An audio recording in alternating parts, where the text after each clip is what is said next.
हिंदी पाठशाला में आप सभी विद्यार्थियों का बहुत बहुत स्वागत है। यदि आप हमारे चैनल पर नए हैं तो चैनल को सब्सक्राइब कर लें, बेल आइकन को प्रेस कर लें ताकि जो भी वीडियो अपलोड करूं उसका नोटिफिकेशन आपको मिलता रहे। वीडियो अच्छा लगे तो लाइक करना मत भूलें, आपकी लाइक ही हमारी एनर्जी है। आज हम आपके सम्मुख सूरदास जी के भ्रमर गीत को लेकर उपस्थित हैं। सबसे पहले ये जान लें कि भ्रमर गीत है क्या। साहित्य में उद्धव गोपी संवाद को भ्रमर गीत के नाम से जाना जाता है।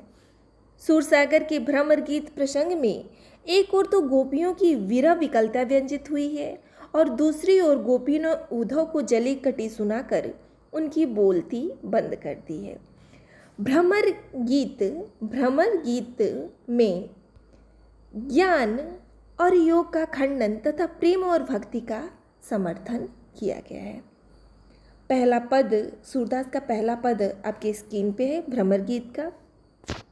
उदो मोहि व्रज विसरत नाई, हंस सुता की सुंदर कगरी और कुंजन की छाई, वह सुरभि वह वच्छ दोहनी खरेक दुहावन जाई। बहुत आराम से चलेंगे, एक एक शब्द को भी क्लियर किया जाएगा। उधो मोहि व्रज विसरत नाई। हे उधो, मैं अनेक प्रकार से व्रज को भूलना या भुलाने का प्रयत्न करता हूँ। विसरत का क्या अर्थ होता है? भूलना या विस्मृत करना।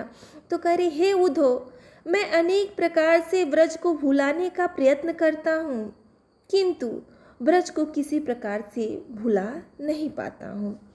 हंस सुता की सुंदर कगरी और कुंजन की छाई। हंस सुता का क्या अर्थ होता है? यमुना नदी की परिभाषा, यमुना की परिभाषा है हंस सुता अर्थात यमुना नदी। यमुना का सुंदर किनारा, यमुना की सुंदर कगरी, कगरी का अर्थ होता है किनारा। यमुना का सुंदर किनारा और अर्थात और कुंजों की छांव, छाई अर्थात छांव। वह सुरभि वह वच्छ दोहनी, सुरभि मैं यहाँ लिख दे रही हूँ। सुरभि का अर्थ गाय। सुरभि का क्या अर्थ होता है? गाय। सुरभि का क्या अर्थ होता है? गाय। कह रहे कि वह सुरभि वह वच्छ दोहिनी खरिक दुहावन जाए। गायें उनके बच्चे, वे बच्चे दोहनी अर्थात उनके बच्चे, दूध दूहने वाला। दोहनी, दोहनी का क्या अर्थ होता है? दोहनी का अर्थ होता है जिस बर्तन में दूध दूहा जाता है।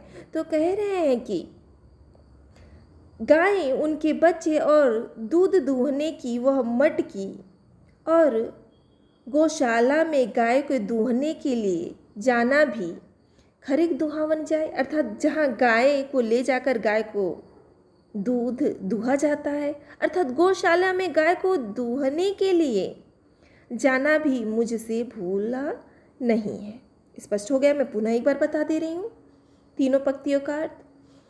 हे उद्धव, श्री कृष्ण जी कहते हैं कि हे उद्धव, मैं अनेक प्रकार से व्रज को भुलाने का प्रयत्न करता हूँ किंतु मुझे ब्रज को किसी भी प्रकार भुला नहीं पाता। हंस सुता की सुंदर कगरी, यमुना का सुंदर किनारा और कुंजों की वह छाएं, गाय कर है और कुंजन की छाएं और कुंजों की वह अलौकिक छाँव। वे सुरभि वच्छ दोहनी, गाय उनके बच्चे तथा दूध दूहने वाली वह मटकी तथा खरिक दुहावन जाए। और गौशाला में गायों को दूहने के लिए जाना भी मुझसे भुलाया नहीं जाता। ग्वाल बाल मिल करत कुलाहल नाचत गही गई बाई। ग्वाल बाल, बचपन में हम सब ग्वाल बाल मिलकर कुलाहल अर्थात कोलाहल करते थे और नाचत गई गई बाहों में बाह डालकर नाचते थे। स्पष्ट हो गया होगा? पुनः आगे करें। यह मथुरा कंचन की नगरी, यह मथुरा कंचन अर्थात सोने की, यह मथुरा कंचन अर्थात स्वर्णिम नगरी है, सोने की नगरी है। मन मुक्तन की जाए, यहाँ मड़ियों और मोतियों की कोई कमी नहीं है। जब ही सूरत आवती वह सुख की। पुनः आगे श्री कृष्ण उद्धव जी से कहते हैं कि हे उद्धव जी, मुझे जब भी ब्रज के सुख की याद आती है जिय अर्थात हृदय में, जिय उमगत अर्थात हृदय में उमड़ने लगता है। तन नाई और मानो शरीर अपने बस में नहीं रहता, अर्थात मेरा मन व्याकुल और उद्वेलित हो उठता है, और जिसके परिणाम स्वरूप मुझे ऐसा प्रतीत होता है कि मेरा अपना शरीर अपने बस में नहीं है। स्पष्ट हो गया होगा। पुनः आगे कर, अनगन भांति करी बहु लीला नंद निबाही, सूरदास प्रभु रहे मौन है, यह कहीं पछिताई। कह रहे हैं कि अनगन भांति करे बहुलीला, बहुलीला यानी प्रकार, अनेक प्रकार की क्रीड़ाएं। ब्रज में रहकर मैंने अनेक प्रकार की क्रीड़ाएं की। बहुलीला अर्थात अनेक प्रकार की क्रीड़ाएं। मैं ब्रज में रहकर, श्री कृष्ण जी कह रहे हैं कि मैं ब्रज में रहकर अनेकों प्रकार की क्रीड़ाएं की। यशोदा नंद निभाई, यशोदा और नंद जी ने मेरी उन सभी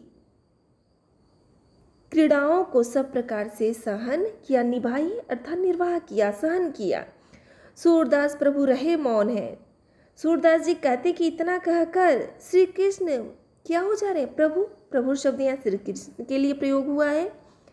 सूरदास जी कहते कि इतना कहकर श्री कृष्ण चुप हो गए और यह कहीं कहीं पछताए और ब्रज को छोड़कर मथुरा चले आने पर क्या करने लगे, पश्चाताप करने लगे। अगला पद आपकी स्क्रीन पे है।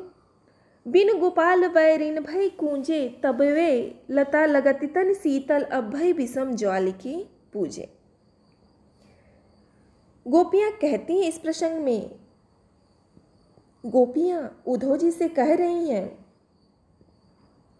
बिनु गोपाल बैरिनी भय कूंजे। बिनु, गोपियां कहती हैं कि श्री कृष्ण के बिना, श्री कृष्ण के बिना जो ये कुंजे अर्थात जो लताएं हैं हमारे लिए क्या हो गए हैं, बैरिन। बैरिन का क्या अर्थ होता है, दुख देने वाला, शत्रु हो गई हैं। हमारे लिए ये कुंजे शत्रु बन गई, अर्थात वे अब हमें शत्रु के समान दुख पहुंचा रही हैं। तब वे लता लगति तन शीतल, अब भय विषम ज्वाल की पूजे। तब अर्थात जब श्री कृष्ण यहाँ रहते थे तब ये लताएं मुझे अत्यंत तन अर्थात शरीर को शीतलता प्रदान करती थी, किंतु अब उनके न रहने पे ये विषम अर्थात भयंकर ज्वाल की पूजे, अग्नि, ज्वाल मतलब अग्नि की ज्वालाओं के समान भयंकर हो गई हैं। स्पष्ट हो गया होगा। पुनः आगे गोपियां कह रही हैं कि वृथा बहती जमुना खग बोलत, वृथा कमल फूलनी अलिकुंजे। वृथा, वृथा का अर्थ होता है व्यर्थ में ही। अब ये यमुना व्यर्थ बहती है, वृथा बहती। गोपियां उद्धव जी से कह रही हैं कि हे उद्धव जी, अब यह यमुना व्यर्थ में ही बहती हैं, खग बोलत और पक्षी व्यर्थ में ही बोलते हैं। वृथा कमल फूलनी अलिकुंजे, व्यर्थ में ही कमल खिलते हैं और उन पे व्यर्थ पे ही भौरे गुंजन करते हैं। अली, अली शब्द का प्रयोग हुआ। अली का क्या होता है, भौरे या भौरे। स्पष्ट हो गया होगा। पुनः इस लाइन की व्याख्या देख लीजिए। कह रहे हैं कि वृथा बहती जमुना, व्यर्थ में ही यमुना नदी बहती है। खग बोलत, व्यर्थ में ही पक्षियाँ, खग मतलब पक्षी, व्यर्थ में ही पक्षियाँ बोलती हैं। वृथा कमल फूलनी अली गूंजे, व्यर्थ में कमल खिलता है तथा व्यर्थ में ही अली अर्थात भौरे उस पर गुंजन करते हैं। स्पष्ट हो गया होगा। अर्थात इन सबको देखकर हमें क्या हो रहा है, दुख होता है। हमारे लिए उनकी कोई उपयोगिता नहीं है। गोपियाँ उद्धव से कह रही कि हमारे लिए इन सब का कोई उपयोगिता नहीं है। पवन पान घनसार सजीवन, दतिसुत किरनी भानु भई भूंजे। कह रहे हैं कि पवन पान घनसार, पान का क्या अर्थ होता है, पान का अर्थ यहाँ जल से है। कह रही हैं कि गोपियाँ कह रही हैं विरह की इस स्थिति में पवन अर्थात वायु, पान अर्थात मैं यहाँ लिख दे रही हूँ जल, घनसार अर्थात कपूर, घनसार का क्या अर्थ होता है? कपूर, सजीवन अर्थात संजीवनी बूटी, और दधिशुत चंद्रमा, दधि अर्थात चंद्रमा की शीतल किरणें भी हमारे लिए, दधिसुत किरणी अर्थात चंद्रमा की शीतल किरणें भी हमारे लिए भानुभय भूजे सूर्य की किरणों के समान दाहक बन गई हैं। वायु, जल, कपूर, संजीवनी बूटी और चंद्रमा की शीतल किरणें भी हमारे लिए सूर्य की किरणों के समान दाहक बन गई हैं। यह ऊधो कहियो माधव से, यह ऊधो कहियो माधव से मदन कार कीनी हम लूजे। हे ऊधो, तुम श्री कृष्ण से जाकर, माधव का अर्थ क्या है? श्री कृष्ण, माधव शब्द का प्रयोग किसके लिए? श्री कृष्ण के लिए प्रयोग हुआ है। हे ऊधो, तुम श्री कृष्ण से जाकर यह कह देना कि तुम्हारे विरह के कारण मदन अर्थात कामदेव, मदन का क्या अर्थ है? कामदेव, तुम्हारे विरह के कारण कामदेव मारकर हमारे अंग प्रत्यंगों को क्या कर दिया है? लूजे अर्थात लूज कर दिया है, प्राणहीन कर दिया है। पुनः आगे गोपियाँ कह रही हैं कि सूरदास प्रभु तुम्हारे दर्श को मंग जोवत अखियाँ भई छूजे। सूरदास जी कह रहे हैं कि गोपियाँ कहती हैं कि हे उधो, प्रभु तुम्हारे दर्शन को अर्थात श्री कृष्ण का मार्ग देखते देखते, मग अर्थात मार्ग, मार्ग को देखते देखते हमारी आंखें क्या हो गई हैं भाई? छूजे, मानो उनके दर्शन के लिए विकल हो गई हैं, अर्थात आंखें भी उनकी दर्शन के लिए व्याकुल हो गई हैं। स्पष्ट हो गया होगा। अगला पद देख ले। हमारे हरि हारिल की लकड़ी, मनक्रम वचन नंद नंदन उरिया, दृढ़ करी पकड़ी, जागत सोत स्वप्न दिवस निशिकान कान जकरी, सुनत जोग लगत है ऐसे जो करो ई ककरी, सूतो व्याधि हमो को ले आए देखी सुनी न करी, यह तो सूरती नहीं ले सोपो जिनके मन चकरी। करे हमरे गोपियाँ कहती हैं कि हमरे हरि हारिल की लकड़ी, अर्थात हमारे जो श्री कृष्ण हैं, हे उद्धव जी, हमारे श्री कृष्ण हमारे लिए हारिल, हारिल एक पक्षी का नाम है, हारिल शब्द दिया। हारिल क्या है? हारिल पक्षी की लकड़ी के समान है। हारिल पक्षी की उस लकड़ी के समान है। जिस प्रकार हारिल पक्षी अपने पंजों में हर समय लकड़ी दबाए रहती है, अर्थात उसका साथ नहीं छोड़ती, उसी प्रकार श्री कृष्ण को हमने अपने हृदय में मन क्रम वचन नंद नंदन उर का अर्थ होता है हृदय में। हमने अपने हृदय में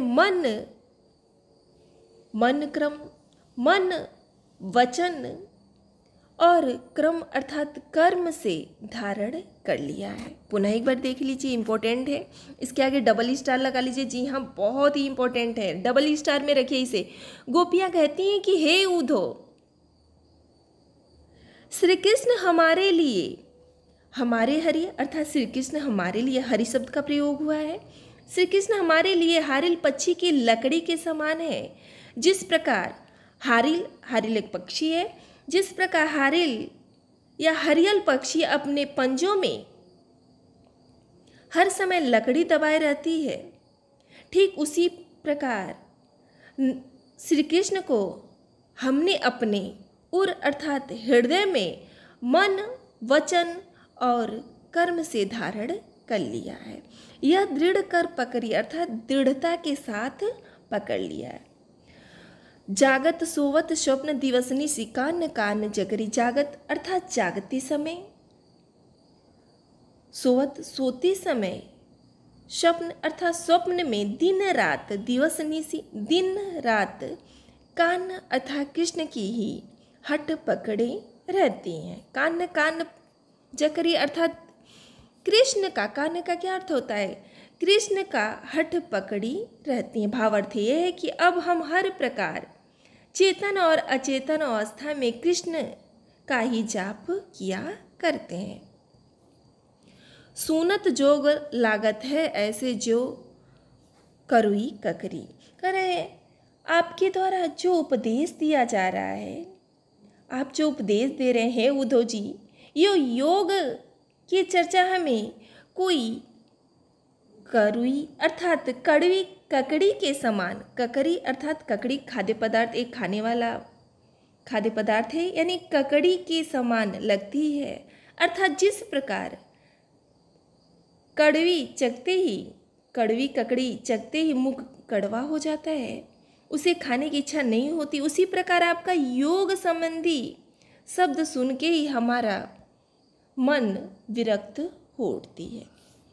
सूतो व्याधि हमको ले आए, देखी सुनी न जानी। पुनः आगे गोपियाँ कह रही हैं कि हे उद्धव जी, आप तो ऐसी बीमारी ले आए हैं जो न तो हमने कभी देखी। व्याधि का अर्थ होता है बीमारी या रोग। योग रूपी बीमारी आप ऐसे लेकर आए हैं जो ना हम जानते हैं, ना ही सुने, देखी न देखे हैं और न सुने हैं। यह तो सूरती नहीं लो सौंपे जिनके मन चकरी। आगे गोपियाँ कह रही हैं कि इस योग साधना का उपदेश उन्हें ही सुनाइए जिनका मन चकरी अर्थात चकरी के समान अस्थिर है, अर्थात जिनका चित्त अथवा हृदय अत्यंत चंचल है। हमने तो प्रभु श्री कृष्ण के स्मरण में चित्त को स्थिर कर लिया है। इसी के साथ आज वाणी को विराम देंगे। बहुत जल्दी भ्रमर गीत का भाग 2 लेकर आपके उपस्थित होंगे। आप सभी विद्यार्थियों से इजाज़त चाहते हैं। धन्यवाद।